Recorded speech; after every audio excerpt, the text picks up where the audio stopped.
Tapos dito pala natanggal na natin yung 12 na tornilyo, 12 piraso. Tatlo sa loob. Tapos dito yan, pupupukin lang natin to dito.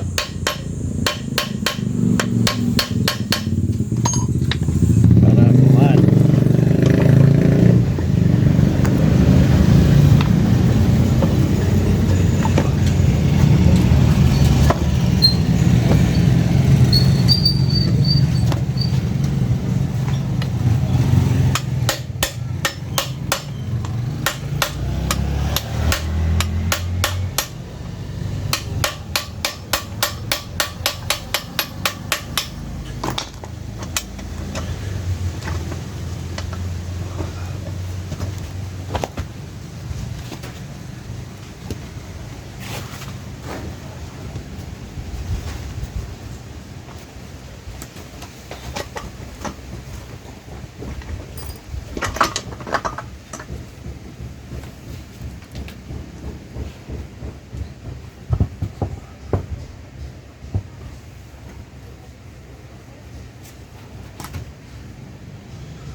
Ito, kapal ng dumi.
Ito na mga idol, bali dito siya nagkamali. Itong washer, dapat wala yung washer na yan.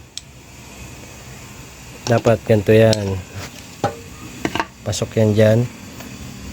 Tapos itong washer na to, andito yan sa labas, andito dapat yan. Kaya sumasayad siya dito kasi wala yung washer. Ayan.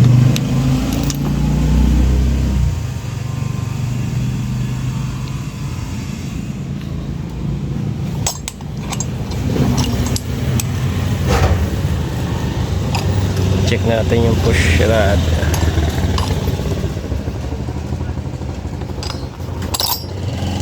Okay pa naman yung mga gear, walang tama. Check na lang natin yung mga bearing. Mas maganda mapalitan natin ang bearing. Itong bearing na to bago. Check natin yung bearing. Dito yung bearing dito sira.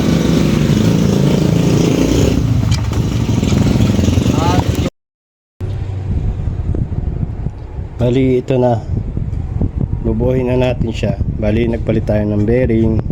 Dito ang size ng bearing ay 6002. 6002 yan.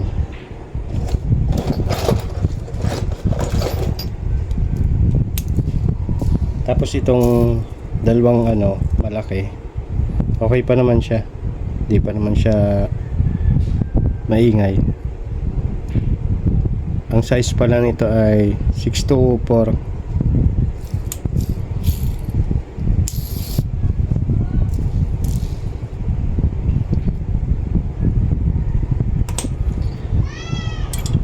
Dito nga pala may yan, may washer.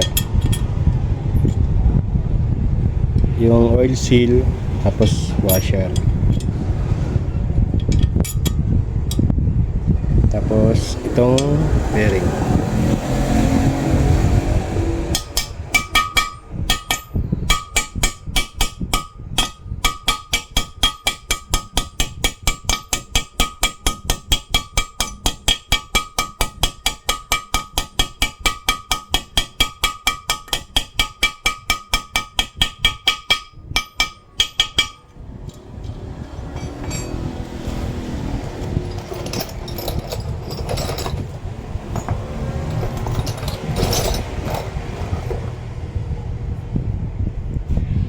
Tapos meron niyang lock.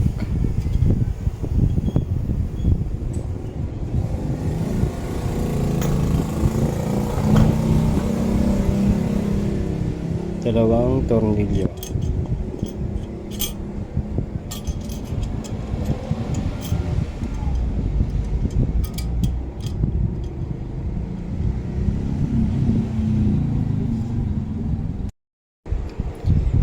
Dito sa transmission, pag di nyo kabisado, wag nyo nang babaklasin lahat kasi mahirap yung magkamali din.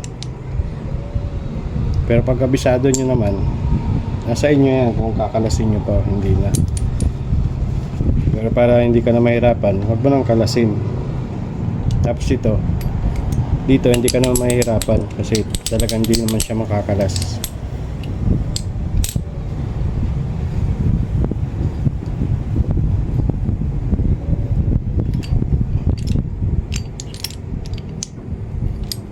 Tapos ganyan siya ilalagay.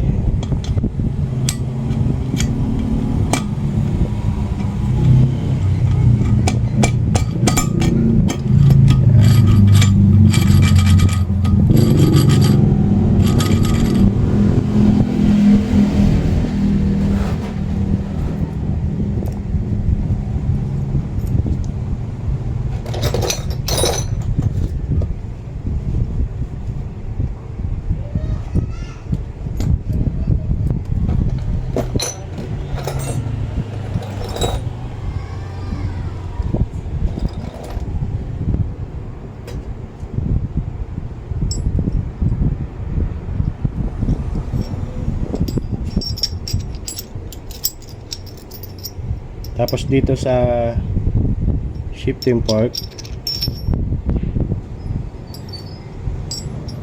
itong dalawa magkaparehas ng design saka style. Parehas lang sila. Pero dito sa kabila, itong maliit to, dito yan nakalagay sa main shop. Hintayin mo lang yan.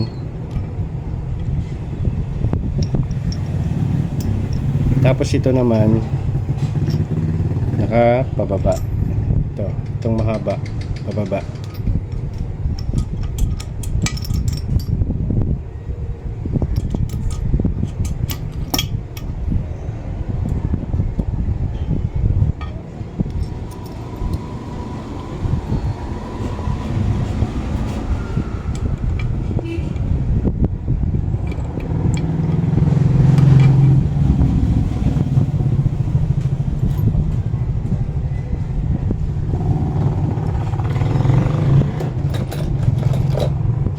Tapos dito sa shifting drum may washer. Yan, malaking washer yan.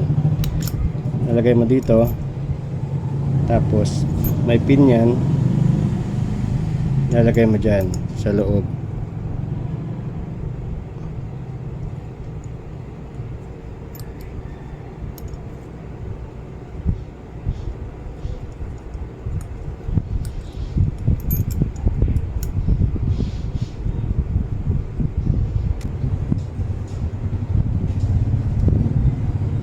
Nakalagay na yung pin. Tapos ito may guide dyan, tatapat mo yan dyan sa pin. Yan, tapat na, hindi na yung malalaglag.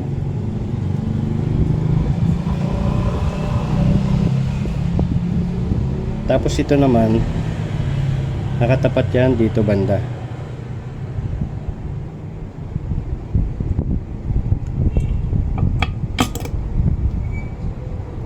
Tapos ito, ipapasok natin yan dyan. Yan. Tapos itong spring, sasabit natin yan.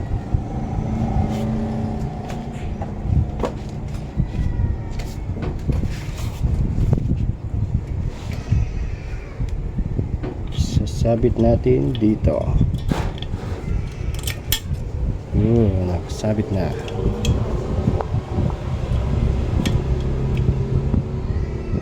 Tapos ipapasok natin yung shifting fork. Yun. Pati dito sa kabila, sa gitna.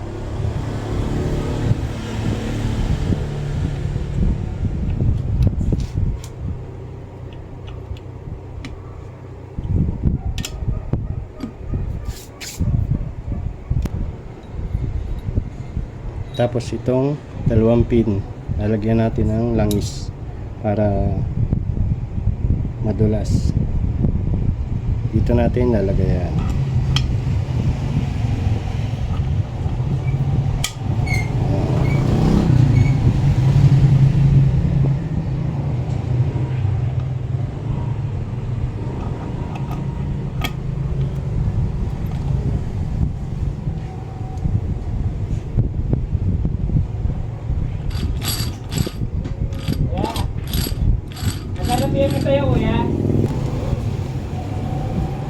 Yan, pag naikabit na yan, titesting natin siyang i-cambio.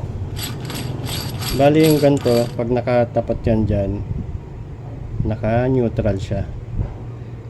Ang primera, ganun. Yan. Primera yan. Segunda, yan, segunda. Tercera, yan. Kwarta. At quinta.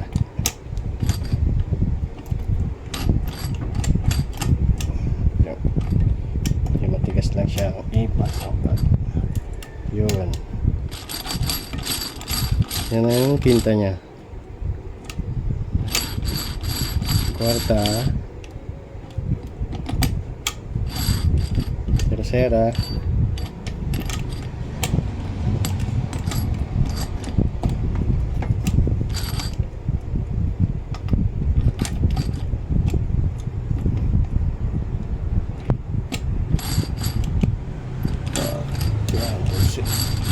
Tercera, segunda, neutral.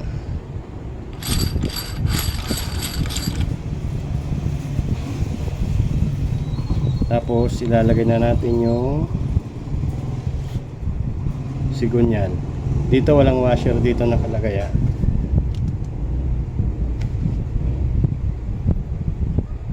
Ito. Hindi yan dito nakalagay. Sa labas yan nakalagay.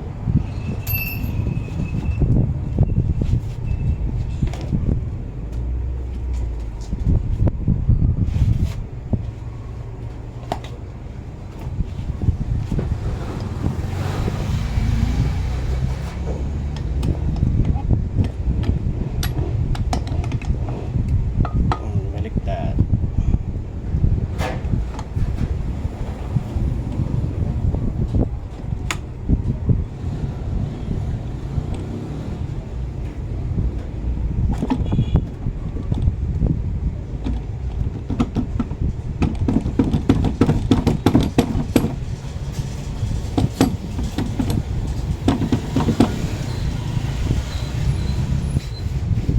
Pag nailapat na natin yan, okay, maglalagay na tayo ng pandikit.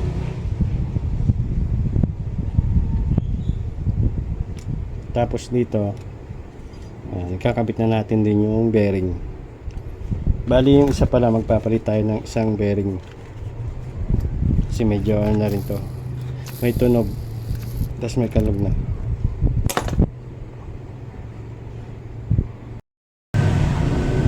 Tapos sa paglalagay naman ng pandikit, i-ano nyo lang, ganon-ganon nyo lang. Dadampi-dampian nyo lang hanggang sa malagyan lahat. Huwag nyo nang kakapalan kasi lalabas din yan. Dampi-dampi lang.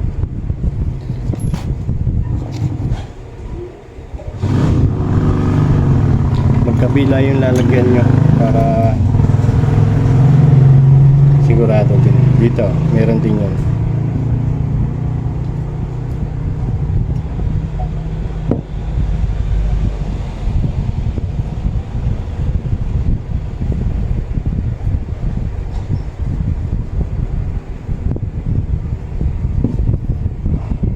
Tapos check yung maigi kung may nakalimutan kayo.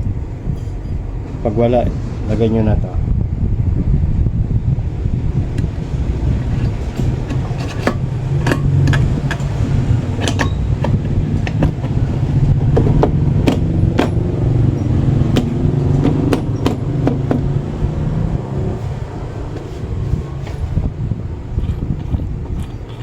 Yan mga idol, smooth na siya.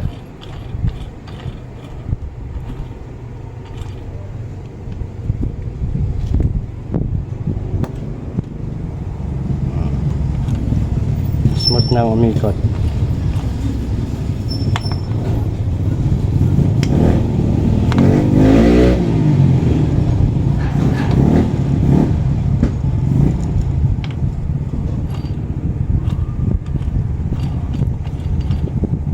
Ayan, babalik ta rin na natin yan. Tapos ilalagay na natin yung mga tornilyo nya.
Tapos ito, paglagay nito, ganyan. Hindi mo pwedeng ganyanin. Dapat ganyan.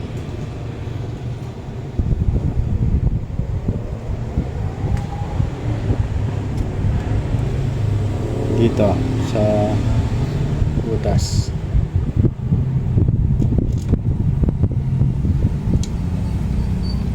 Yan yung tumutuko dun sa neutral, sa gitna ng neutral, para nakaano siya.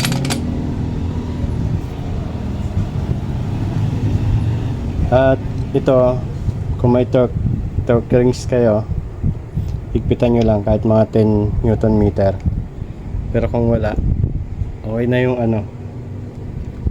T-range. Pero tansyahin nyo lang kasi baka maputol pag sobra. At sa paglalagay pala nito ay may spring yan, dalawa. Isa dito, isa dito. Tapos merong pin. Itong pin dito medyo siya, paoblong, pero dito flat. Bali yung flat dito nyo ilalagay sa likod ng spring.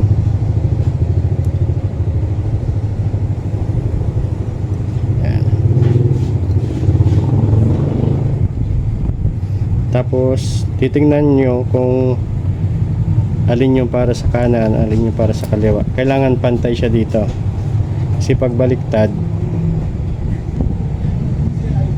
pagbaliktad, nakaganon siya, mataas. Ayan. Kailangan pantay siya. Pag nilagay mo yung dito. Yan. Kailangan ganyan.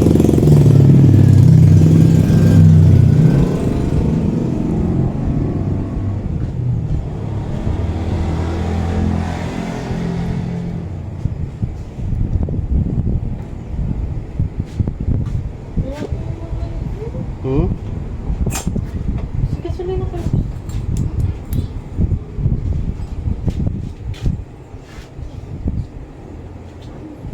Tapos yan, pagpantay na, nalagay na natin dyan.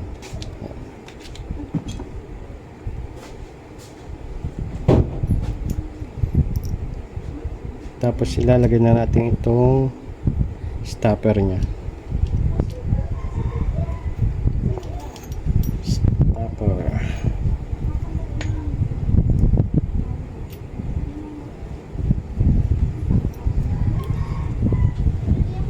Sa paghihigpit nito, ano lang, impact drive ang gagamitin.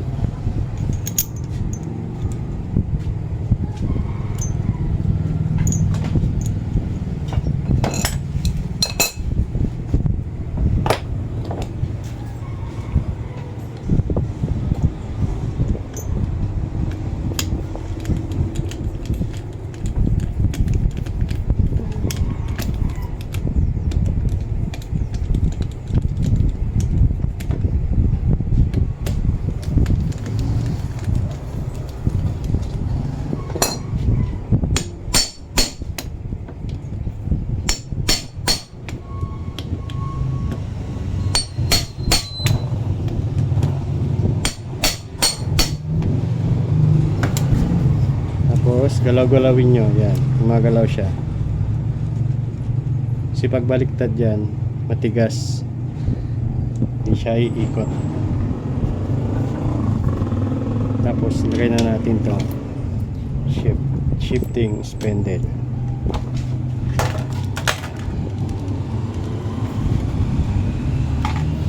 At yan, okay na yan, bukas ulit.